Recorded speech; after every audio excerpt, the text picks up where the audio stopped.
Hello guys. आज lecture number हम 10 ले रहे हैं और इस लेक्चर में हम जो स्टडी करने वाले हैं उसका हेडिंग है तरंगों का अध्यारोपण का सिद्धांत। एक्चुअली जो इसका इंग्लिश वर्ड है वो है प्रिंसिपल ऑफ सुपरपोजिशन और वेव का है ये। वेव के लिए सुपरपोजिशन के कॉन्सेप्ट की हम बात करने वाले हैं। देखिए, जनरल जो डेफिनेशन है वो मैं एक बार रीड करके बताता हूँ और फिर उसका क्या है वो डिटेल समझाता हूँ। जब दो या दो से अधिक तरंगे किसी माध्यम में एक साथ संचरित होती है तो वे माध्यम के प्रत्येक कण को एक साथ प्रवाहित करती हैं। ये घटना तरंगों का अध्यारोपण इस घटना को हम तरंगों का अध्यारोपण कहते हैं। डिटेलिंग बहुत सारी है बट मैं एक आपको रफ आइडिया बताता हूँ, उसके बाद फिर डिटेल में समझाऊंगा आपका। देखिए, मान लीजिए कि आपके पास ये आपके माध्यम के कण है, बहुत सारे माध्यम के कण हैं, ठीक है। अगर ये माध्यम के कण है और कोई एक लाइट है और ये क्या कर रहा है, लाइट एमिट कर रहा है, ऊर्जा उत्सर्जित कर रहा है, तो तरंग के फॉर्म में करने वाला है। तो जब लाइट यहाँ से गुजरेगी, देखिए अगर मैं एक तरंग बनाता हूँ ऐसा तो आप समझेंगे कि सिर्फ इसी को प्रभावित करेगा, कुछ करेगा, तो ऐसा कुछ नहीं है। लाइट हर जगह से निकलेगी तो ये सारे माध्यम के जो कण है ना प्रभावित होंगे, नो डाउट। ऐसे यहाँ से ऐसे पास होगा, यहाँ से ऐसे पास होगा। तो बहुत सारे तरंगों की बात नहीं कर रहा मैं, एक तरंग को पैटर्न लेके समझाऊंगा मैं। तो मान लीजिए कि ये एक माध्यम का कण है और ये बहुत सारे माध्यम के कण है और यहाँ पे एक लाइट सोर्स है। अब मान लीजिए इसने एक वेव जनरेट किया, ठीक है। यहाँ पे कोई माध्यम कण है और वेव वहाँ से पास हो रहा है। तो जब यहाँ से वेव पास हो रहा है इसका मतलब क्या है कि जब लाइट सोर्स ऊर्जा उत्सर्जित कर रहा था और ऊर्जा यहाँ से गई तो ये कण उस ऊर्जा को ग्रहण करके कंपन करेगा, ठीक है। इसके विस्थापन का समीकरण हमने लिख दिया ए साइन ओमेगा टी। आपको पता है 11th में हमने पढ़ा था कि कणों का विस्थापन का समीकरण जो होता है वो होता है ए साइन ओमेगा टी। तो इसके अनुसार ये विस्थापित होगा, ठीक है। मान लीजिए ए इक्वल टू मैंने y equal to 10 sine omega t लिख दिया, तो इसका मतलब है कि ये कण जो है अधिकतम कितना विस्थापित हो सकता है, 10 मीटर। मीन्स ये कण अधिकतम 10 मीटर विस्थापित हो सकता है। कंसीडर कर रहे हैं हम 10 मीटर विस्थापित हो सकता है, इतना नहीं होता बट कंसीडर कर लेते हैं हम कि 10 मीटर विस्थापित हो रहा है। क्या हमेशा ये 10 मीटर ही करेगा? आंसर है नहीं, ये अलग अलग करेगा। वो मैं आगे वाले क्वेश्चन में टॉपिक में समझाऊंगा। फिलहाल मैं ये बात कर रहा हूँ कि जब ये गया तो ये अधिकतम विस्थापन इस समीकरण के अनुसार दे रहा है, तो इस कण का अधिकतम विस्थापन कितना होगा, 10 मीटर, ठीक है। अगर मैं क्या करता हूँ, एक और लाइट सोर्स यूज़ कर लेता हूँ। यहाँ पर मैंने एक लाइट सोर्स यूज़ कर लिया, अभी ये मैं यूज़ नहीं कर रहा और इसका इक्वेशन है y equal to 20 sine omega t, right ना। अभी ये नहीं माना, एक कंडीशन माना था कि जब ये था तो इसके अकॉर्डिंग, इस इक्वेशन के अकॉर्डिंग ये इसको विस्थापन देगा। मान लीजिए ये नहीं होता और ये कण स्थिर अवस्था में होता और ये लाइट अगर ये एमिट करता है यहाँ से, तो ये इसको अधिकतम विस्थापन कितना देता, तो आंसर है इस समीकरण के अनुसार देता।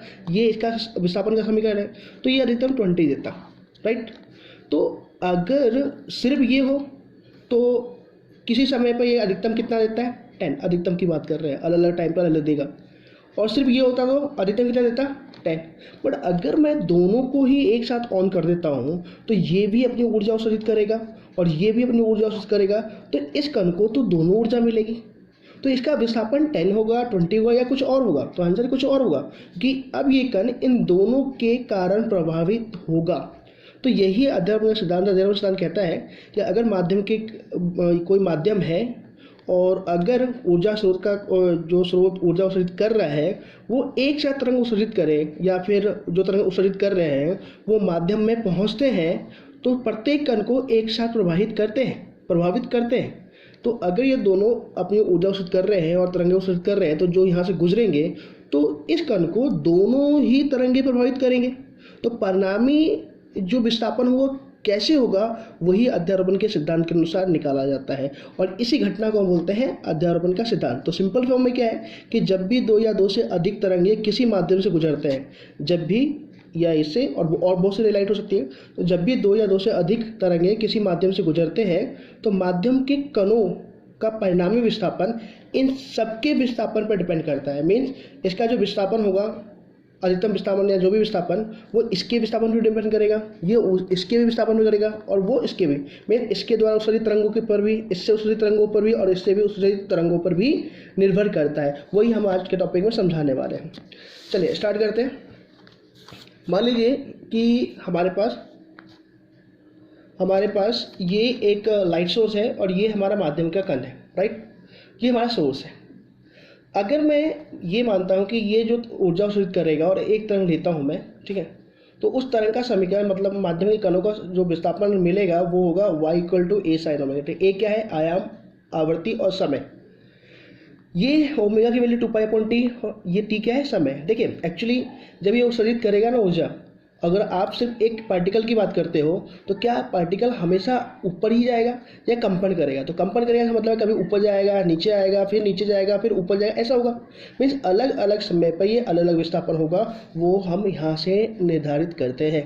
तो टी इक्वल टू समय, ए इक्वल टू आयाम। एग्जाम्पल के लिए मान लेते हैं कि इस सोर्स से जो तरंग उत्सर्जित हो रहे हैं और हम एक माध्यम कण ले लेते हैं कि ये सोर्स जब अपनी तरंग उत्सर्जित करेगा तो इस कण का क्या होगा। तो हमने मान लिया कि वो स्रोत है, वो उसके विस्थापन का समीकरण जो विस्थापन प्रदान करेगा उसका समीकरण है tan sin 2 pi T into T, T समय।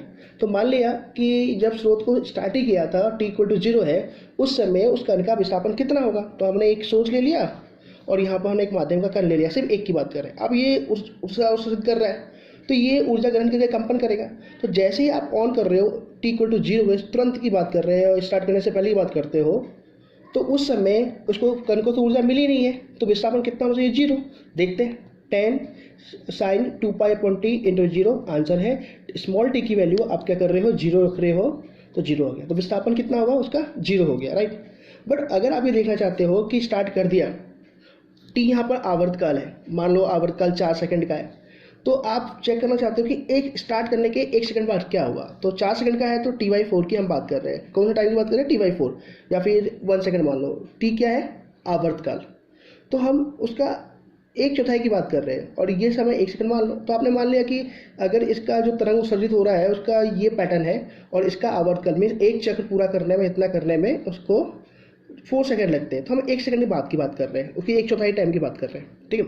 तो जैसे टी इक्वल टू T/4 होगा, ये मैं 11th में आपको समझा चुका हूँ। तो क्या होगा? y equal to tan sin 2 pi upon t, small t की वैल्यू T/4, टी से टी कटेगा, आंसर आएगा tan sin π/2, 10 मीटर। मीन्स क्या हुआ कि इस स्रोत ने इस कण को जो ऊर्जा दी, तो जैसे इसको आपने ऑन किया तो उसके 1 सेकंड में, अगर इसका आवर्तकाल 4 सेकंड है, ये इसके आवर्तकाल पर डिपेंड करेगा, तो इसका आवर्तकाल अगर 4 सेकंड मीन्स इससे उस तरंग का एक चक्र कितना टाइम में पूरा होता है? 4 सेकंड में। तो 1 सेकंड की बात करोगे तो ये 1 सेकंड में 10 मीटर ऊपर ये कण कंपन करके पहुंच चुका होगा, ऊपर नीचे आएगा ना। तो 1 सेकंड में कहाँ पहुंच जाएगा? 10 सेकंड में, राइट।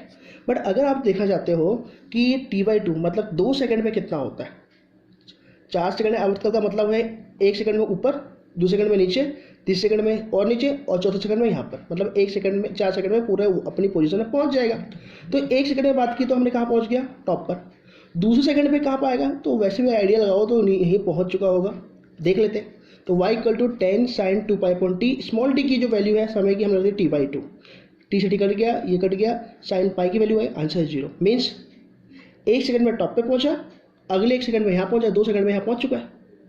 फिर 1 सेकंड में और क्या होगा? मतलब 3T/4 में जाऊँगा वो नीचे पहुंचेगा, फिर 1 सेकंड में क्या होगा? यहाँ पहुंच जाएगा। मीन्स अपने आवर्तकाल में, मतलब मेन 4 सेकंड पे अगर उसका आवर्तकाल 4 सेकंड है, जो ये ऊर्जा तरंग उत्सर्जित कर रहा है, तो 4 सेकंड में यहीं पहुंच जाएगा। तो मैं वो भी आगे आपको दिखा देता हूँ एक बार। तो 3T/4 पर 3 सेकंड की हमने बात की थी, तो वो कितना हो जाएगा? तो जैसे ही आपने बोला कि 1 सेकंड में ऊपर पहुंचा, दूसरे सेकंड में यहाँ पहुंचा, तीसरे सेकंड में यहाँ पर नीचे आएगा, बट अधिकतम नीचे आ जाएगा, वो माइनस में होगा। तो आपने टी स्मॉल टी को 3T/4 रख दिया, तो आंसर आया tan sin 2 pi T into 3T/4, cancel किया, आंसर आया tan sin π/2, और ये होता है -1, तो -10 मीटर। तो 1 सेकंड में 0 से 1 सेकंड में टॉप प्लस 10 मीटर पहुँच गया ऊपर, तो नेक्स्ट 1 सेकंड में यहाँ पहुँच गया, नेक्स्ट 1 सेकंड में वो यहाँ से नीचे -10 मीटर आ चुका, आ गया। पर जैसे ही आप एक और टाइम रखते हो, टी रखते हो, एक आवर्तकाल पूरा रखते हो, 4 सेकंड रख देते हो, तो tan sin 2 पाई/टी इंटू टी से टी कट जाएगा, 2 पाई sin 2 पाई भी 0 होता है, 0 मीन्स कण वापस वहीं पहुँच जाएगा। तो देखा जाए तो क्या होगा कि अगर ये एक लाइट सोर्स था और इससे द्वारा उत्सर्जित तरंग का आवर्तकाल 4 सेकंड है, कितना है? 4 सेकंड। तो 1 सेकंड में टॉप पर पहुंचा, दूसरे सेकंड में यहाँ पहुंचा, 30 सेकंड में नीचे टॉप पे पहुंचा माइनस में, और 4 सेकंड में आगे वहाँ पहुंच गया। तो कंपन होता रहता है ऐसे ऐसे, ठीक है। तो ये मैंने एक तरंग के लिए बताया। मान लीजिए इसी कण के लिए मैं अगर दूसरा लाइट सोर्स यूज करता और जिसका समीकरण होता 20 sin 2πt, वही ओमेगा टी होता, वही होता। तो अब ये अधिकतम विस्थापन, जैसे कि पहले मैंने कितना अधिकतम विस्थापन किया, 10 ऊपर 10 नीचे, 10 मीटर ऊपर जाएगा और 10 मीटर नीचे आएगा। तो इसके अकॉर्डिंग क्या होगा, ये 20 ऊपर जाएगा 20 नीचे आएगा। तो मैं एक समीकरण बना रहा हूँ, वो देखिए। मान लीजिए ये समीकरण क्या था, इस समीकरण अनुसार क्या होता कि ये अधिकतम कितना विस्थापन देगा, 20 देगा। तो मैंने क्या किया इस बार, अब मैंने क्या कर रहा हूँ कि मान लो कि आपको 2 लाइट सोर्स यूज कर रहे हो, एक फर्स्ट और एक सेकेंड। इसके द्वारा विस्थापन जो होगा y1 और इसके द्वारा जो विस्थापन इसको मिलेगा वो है y2। y1 का समीकरण मान लिया 10 sin ओमेगा टी और y2 का मान लिया 20 sin ओमेगा टी। ये y1 y2 क्या है, हमने ये माना है कि यहाँ से जो लाइट उत्सर्जित होगी तरंग के फॉर्म में, तो किसी समय पर अगर इसका विस्थापन इसके कारण पूछो तो उसको हम लिखेंगे y1 से, और इसके ऊर्जा के कारण जो इसका विस्थापन होगा उसको हम लिख रहे हैं y2। इसकी का समीकरण, इसके द्वारा इसको जो विस्थापन मिलेगा उसका समीकरण 10 sin ओमेगा टी, इसके द्वारा इसको जो विस्थापन मिलेगा उसका समीकरण है 20 sin ओमेगा टी। दोनों टाइम के अनुसार बदलते रहेंगे। तो देखिए एक्स का तो मैं प्रूव कर चुका कि जब ये ऊर्जा देगा, मैं लिखा इक्वेशन ऑफ वेव और y equal to 10 sin omega t. इसके द्वारा जो ऊर्जा उत्सर्जित हो रही है जब इसको मिलेगी तो अलग अलग समय पर ये अलग पहुँच जाएगा। 1 सेकंड पे ऊपर पहुंचा, दूसरे सेकंड में यहाँ, तीसरे सेकंड में नीचे, चौथे सेकंड में वापस ऊपर। तो ये मैंने दिखा रहा है, मैंने लिखा कि 10 sin ओमेगा टी, जब टाइम 0 था तो विस्थापन इसका कितना था, 0। जब इसके द्वारा टाइम दिया आपने t/4 तो विस्थापन कितना हुआ, 10। आप देख लीजिएगा पेज टर्न करके, और t इक्वल टू t/2 पे 0 और 3t/4 -10 आ गया, t पे 0 आ गया। ठीक है, ये किसके अकॉर्डिंग, इस लाइट सोर्स के अकॉर्डिंग। बट अगर ये लाइट सोर्स नहीं होता, सिर्फ ये लाइट सोर्स होता जिसका समीकरण है 20 sin ओमेगा टी, तब क्या होता। तो 20 sin ओमेगा टी में वापस हम वही करते हैं, टी की वैल्यू 0 रखते हैं, टी इक्वल टू t/4 रखते हैं, t/2 रख के 3t/4 और t करके हम चेक करते हैं। तो अगर इसका भी आवर्तकाल अगर मान लो 4 सेकंड ही होता है, इसका भी आवर्तकाल हम क्या माने, t इक्वल टू 4 सेकंड होता। तो ये क्या करता है, यहाँ से जो लाइट उत्सर्जित होती वो इसको 0 समय पर तो 0 विस्थापन देता, बट 1 सेकंड में ये इसको 10 मीटर ऊपर लेके नहीं जाता, ये इसको लेके जाता 20 मीटर ऊपर लेके जाता। तो इसलिए मैंने लिखा जब सेकंड विस्थापन का समीकरण लिखोगे, जब इसके द्वारा जो तरंग उत्सर्जित होगा और वो इसको ऊर्जा देगा, तो 1 सेकंड में इसको लेके जाएगा 20 मीटर। फिर नेक्स्ट सेकंड में क्या आएगा, वो नीचे आ जाएगा तो 0 हो जाएगा, वो भी 0 हो जाएगा। फिर एक और सेकंड में ये भी इसको नीचे लेके आएगा, कितना नीचे लेके आएगा, 10 नहीं लेके आएगा क्योंकि समीकरण इसका 20 वाला है, तो -20। ये इक्वेशन मैं 11th आपको समझा चुका हूँ।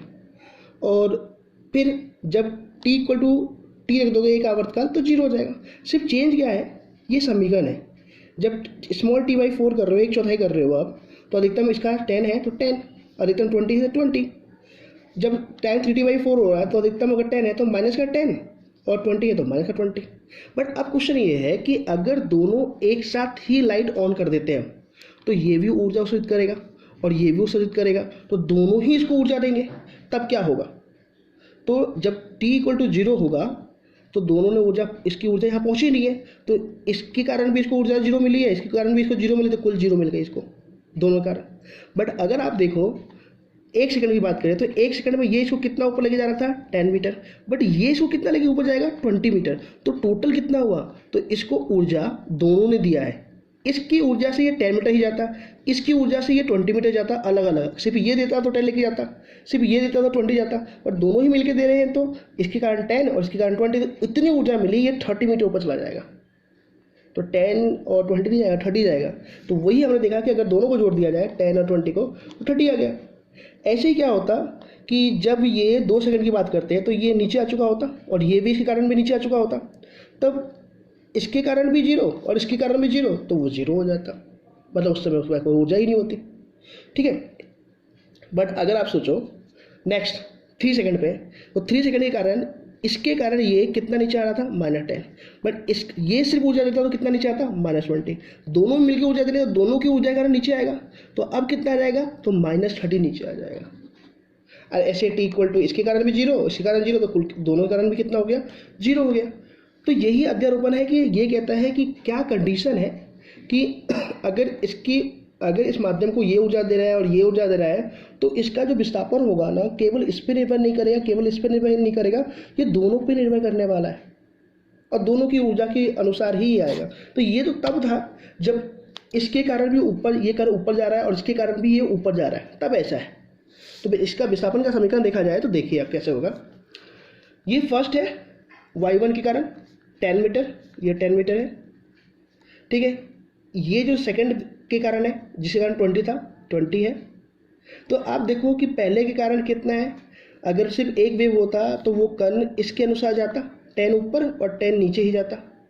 बट अगर दूसरे के कारण सिर्फ दूसरा होता तो उसके कारण 20 ऊपर जाता और 20 ही नीचे जाता। बट दोनों है तो ना इसके अनुसार जाएगा ना इसके अनुसार जाएगा, वो टोटल जाएगा कैसे, 30 ऊपर जाएगा और 30 ही नीचे आएगा। ये कब, ये परिणामी विस्थापन है। बट कब हुआ, जब आपने दोनों के विस्थापन को जोड़ दिया। यही देखिए यहाँ पर विस्थापन देखिए, परिणामी विस्थापन कितना है, 0, 30, 0, -30, 0। और वही हम यहाँ पर देखें, हमें ये रिजल्टेंट है, वाई लिखा है ना रिजल्टेंट, तो अधिकतम कितना, +30, ये 0, -30 और 0। बट अब एक इंपॉर्टेंट चीज़ है, कॉम्प्लिकेटेड है, थोड़ा ध्यान से समझिएगा। देखिए मानिए ये दो लाइट सोर्स है और इसका विस्थापन का समीकरण वही है, 10 sin ω t, वही लिख रहा हूँ मैं, 10 sin ω t y1 = और इसके कारण है 20 sin ω t।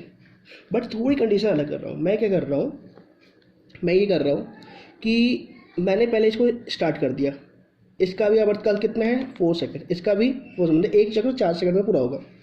तो हमने इसको पहले स्टार्ट कर दिया, 1 सेकंड ऊपर जाने दिया, ये चला गया ऊपर, कितना जाएगा इसके कारण, तो -10 + 10 मीटर ऊपर गया। दूसरे सेकंड में यहाँ पहुँच चुका। जैसे ही 2 सेकंड हुआ मैंने इसको भी ऑन कर दिया। तो अब आपको क्या समझना है, इसके कारण पार्टिकल ऊपर से आ चुका, तो अगर ये लगातार ऊर्जा देता तो पार्टिकल इसके कारण नीचे जाता या ऊपर जाता, ध्यान समझिए। सबसे पहले हमने पार्टिकल क्या किया, यहाँ पर है, एक पार्टिकल को हमने इस लाइट को ऑन किया, इसका समीकरण ये है। तो 0 से 1 सेकंड, आवर्तकाल 4 सेकंड है, तो 1 सेकंड में कहाँ पहुँच गया, टॉप पर पहुँच गया, 2 सेकंड में यहाँ पर आ चुका। बट अब क्या होगा, अगर ये लाइट सिर्फ चलती रहती तो ये नीचे आता, -10 तक आता। बट मैंने उसी टाइम ये चालू कर दिया, इसके कारण तो ये नीचे आने की टेंडेंसी है, बट इसका नेचुरल जो बिहेवियर है वो क्या करेगा, इसको ऊपर लेके जाएगा। तो आप दोनों अलग हो गया ना। यहाँ पर क्या हो रहा था, यहाँ पर क्या हो रहा था कि इसके कारण भी ऊपर, इसके कारण भी ऊपर। जब ये इसको नीचे लेके आ रहा है तो ये भी इसको नीचे लेके आ रहा है। बट यहाँ पर क्या हो रहा है, हमने इसको पहले चालू कर दिया है 2 सेकंड पहले, तो एक बार राउंड करके यहाँ तक आ चुका, इसके कारण ये नीचे जाएगा, बट इसके कारण ये किधर जाएगा, ऊपर जाएगा। तो अब कंडीशन में, अगर ये नीचे जा रहा है, अगर ऊपर वाले को प्लस लिख रहे हैं तो नीचे वाले को क्या लिखेंगे, माइनस लिखेंगे। तो इसलिए अब मैं इसका समीकरण ले लूँगा कौन सा, y = -10 sin ω t, और इसका ले रहा हूँ 20 sin ω t। अब ध्यान समझिएगा, ठीक है। उसका तो 2 सेकंड आप भूल जाइए।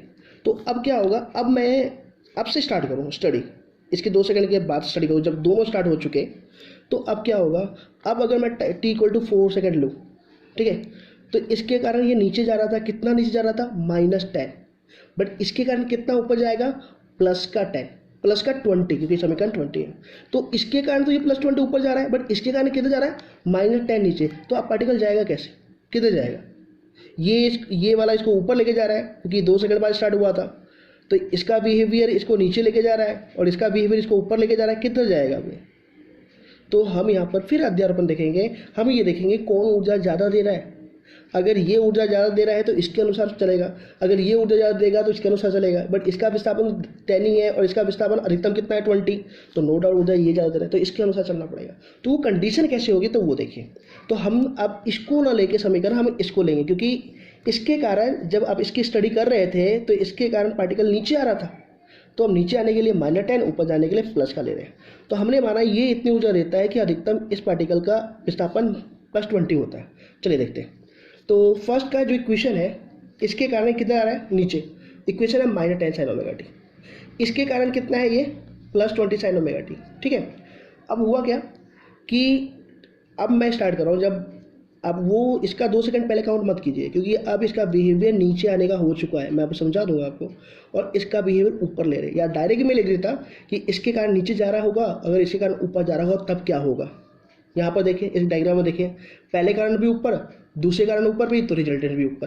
बट अब इसके कारण नीचे और इसके कारण ऊपर, तब क्या हुआ। तो फर्स्ट का इक्वेशन लिख दी -10 sin ω t, पर दूसरे के लिखी मैंने 20 sin ω t। तो t = 0 पे ये 0 देगा और ये भी 0 विस्थापन देगा। बट t = 4 सेकंड पे, मतलब t = 4 सेकंड पे ये इसको नीचे लेके आ रहा है, कितना लेके आ रहा है, अधिकतम -10। बट इसके समीकरण के अकॉर्डिंग, इस एक समीकरण के अकॉर्डिंग क्या हुआ कि ये इसको +20 ऊपर लेके जा रहा है, तो इसके कारण ये +20 ऊपर लेके जा रहा है और इसके कारण -10 नीचे आ रहा है। ठीक है। नेक्स्ट टी बाई टू पे क्या होगा, तो नेक्स्ट टी बाई टू पे क्या होगा कि अब क्या होगा, देखिए इसके कारण टी बाई फोर पे यहाँ पहुँच चुका, इसके कारण यहाँ पहुँच चुका। अब नेक्स्ट सेकंड में ये यहाँ आ चुका होगा और ये भी यहाँ आ चुका होगा, दोनों ही जीरो पे आ चुके होंगे, तो जीरो जीरो। बट अब नेक्स्ट फिर एक सेकंड बाद क्या होगा, अब इसके कारण ये नीचे आ रहा है और इसके कारण ये ऊपर जा रहा है। अगेन इसके कारण अब ये ऊपर जाएगा और इसके कारण ये नीचे आएगा। तो अगर इसके कारण ये ऊपर जा रहा है तो अब ये प्लस का हो जाएगा, बट इसके कारण ये नीचे आ रहा है तो ये माइनस का हो जाएगा। तो अधिकतम कितना आएगा, माइनस। तो अब ये माइनस का 20 और ये प्लस का 10। फिर क्या होगा, एक सेकंड बाद ये वाला पार्टिकल यहाँ पर आएगा और ये वाला भी यहाँ पर आ जाएगा, तो वो जीरो जीरो। बट अगर इस बार जोड़ा जाए तो देखिए जीरो जीरो जीरो।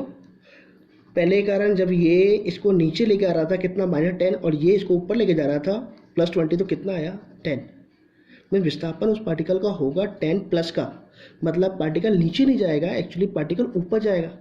तो यही कहने का मतलब है कि अगर एक के कारण ये नीचे जाए और एक के कारण ये ऊपर जाए तो देखना होगा कि ज़्यादा विस्थापन कौन दे रहा है। तो इसने 20 दिया था और इसने -10 दिया था, तो ये किधर जाएगा, तो आंसर ऊपर जाएगा, बट उतना ऊपर नहीं पहुंच पाएगा, उससे थोड़ा नीचे पहुंचेगा। तो अब ये है, तो पहले 0 फिर 10 प्लस 0 फिर -10 प्लस 0, तो ये प्लस वाला जैसा है, और बिहेवियर देखें तो इसके जैसा है, प्लस प्लस प्लस -0, बट इतनी हाइट नहीं जाएगा, 20 नहीं जाएगा। तो इसका जो समय डायग्राम बनेगा वो डायग्राम कुछ ऐसा बनेगा, देखें। तो ये है +20, ये था आपका y2 का था, और ये कौन सा आपका y1 का है। तो y1 के कारण पहले कितने गए, -10 नीचे, फिर 0, फिर +10 और ये 0। आप देख सकते हैं, मैं दिखा सकता हूँ आपको, देखिए पहले फर्स्ट के कारण क्या है 0, तो हमारा 0, देन -10 0 +10 0, तो वही है 0 -10 0 +10 और ये फिर 0 हो गया। देखिए पहले ये -10, ये 0, ये +10 और ये 0 हो गया, राइट। अब दूसरे कारण देखेंगे तो y2 के कारण क्या हुआ, देखिए y2 के कारण पहले 0 0 फिर 20 0 -20 0, तो यहाँ पर देखिए y2 के कारण ये y2 है और ये yn, तो 0 20 0 -20।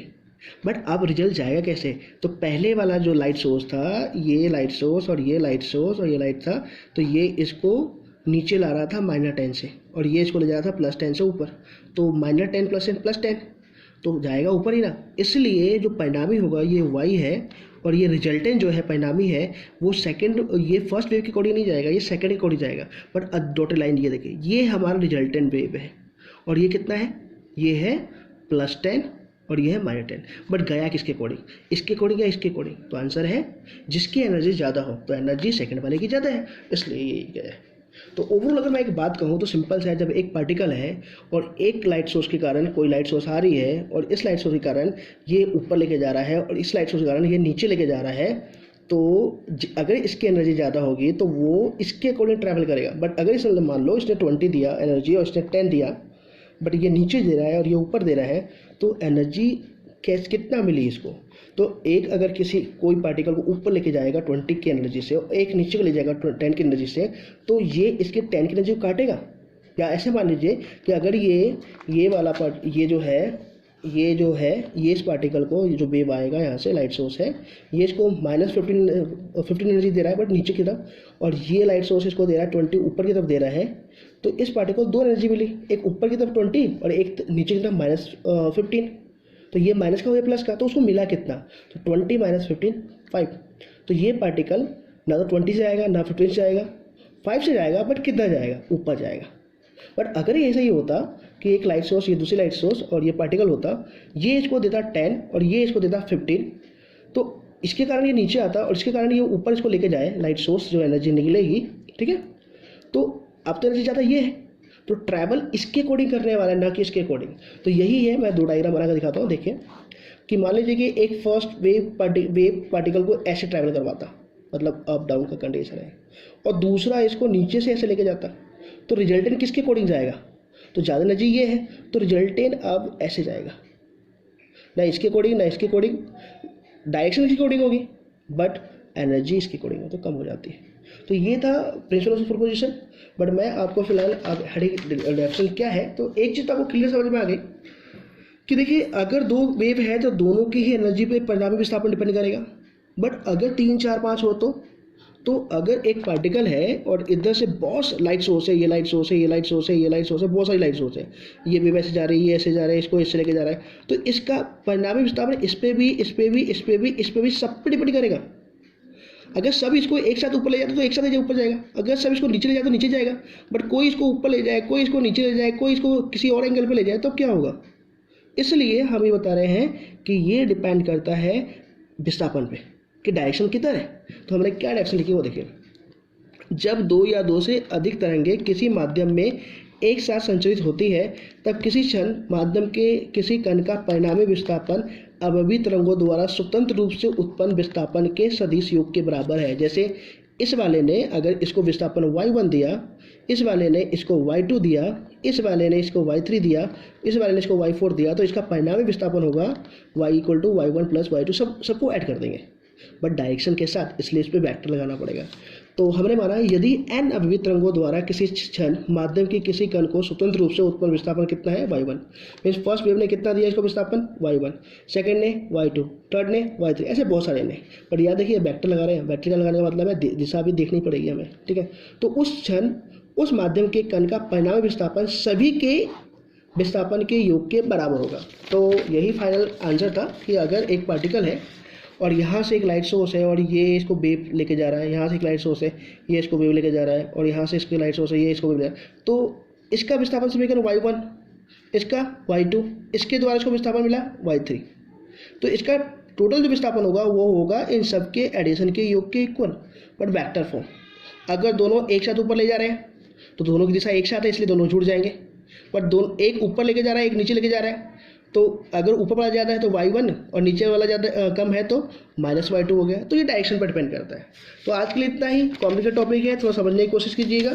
12th में आपका वैसे ये सिर्फ ये लाइनें हैं, एक बार मैं फोकस कर देता हूँ कि एक बार सिर्फ ये डेफिनेशन रिलेशन है, ये डिटेल मैंने आपको समझाई है। अगर समझ आता तो बेटर है, नहीं तो अगर डाउट हो तो आप मुझसे पूछ लीजिएगा। बस ये जितना थ्योरेटिकल मैंने लिखा है इतना ही थ्योरेटिकल आपका बोर्ड एग्जाम का है। तो आज के लिए इतना ही, थैंक यू।